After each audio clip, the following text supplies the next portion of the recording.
Lightning split the night sky, illuminating the dark waters of the Caribbean Sea.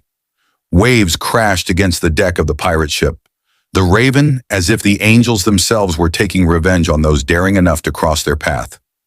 The ship rocked in the storm, its mast creaking under the strain, and the once cheerful banter of the pirates turned into cries of terror, as if death was already at their doorstep. At that moment, Bonny stood on the deck, not filled with fear, but with rage. She felt every cell of her body respond to the sound of battle. She wasn't just a woman among pirates. She was someone who stood between heaven and earth, someone born to fight and to be free. 1697. Bonny was born on the green fields of Ireland into a wealthy family. Her father, William Bonny, was a successful lawyer who moved his family to Jamaica, where he became involved in trade. In her youth, Anne was independent and rebellious. She ran away from her family, unwilling to be tied to the boring life she was expected to lead. She soon found herself in the Caribbean, where her life would take a new turn. 1718.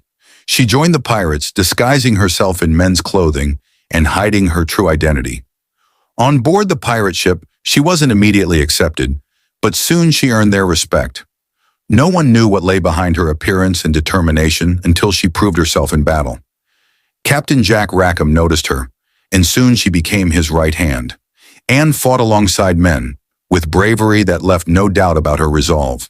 She fought not for gold, but for her freedom. Her name quickly became known across the Caribbean as a symbol of strength and independence. But in addition to her exploits, Anne had another secret: her romance with Jack Rackham.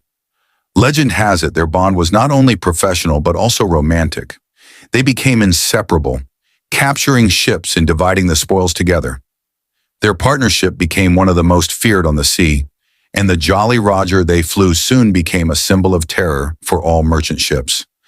Anne wasn't your typical female pirate. Unlike other women aboard ships, she didn't use her charms to manipulate the men. She fought alongside them, never backing down in bravery, strength, and combat skills. Pirate life didn't scare her. It was the life she had chosen to live for her freedom.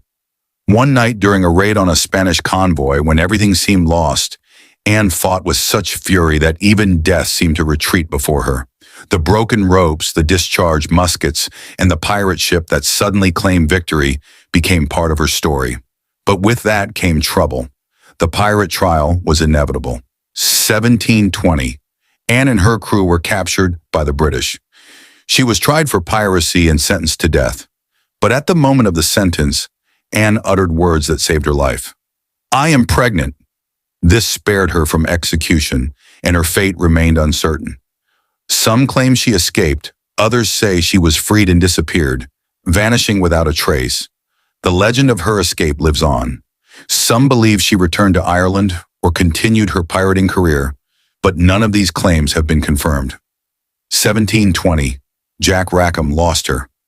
After their arrest, he continued his pirating life, but without the spark that had been in him when Anne was by his side. Piracy lost its appeal, and his dreams of riches burned out in the shadow of lost love. So what happened to Anne? Perhaps she returned to her past, hid in the dark corners of the Caribbean Sea, or began a new life under another name.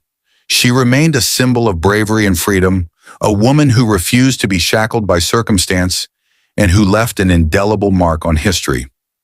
Her name became legend, and her spirit continued to live on in sea tales passed from mouth to mouth. In the heart of the Caribbean Sea, they still whisper, "Bonny hasn't gone. She's just waiting."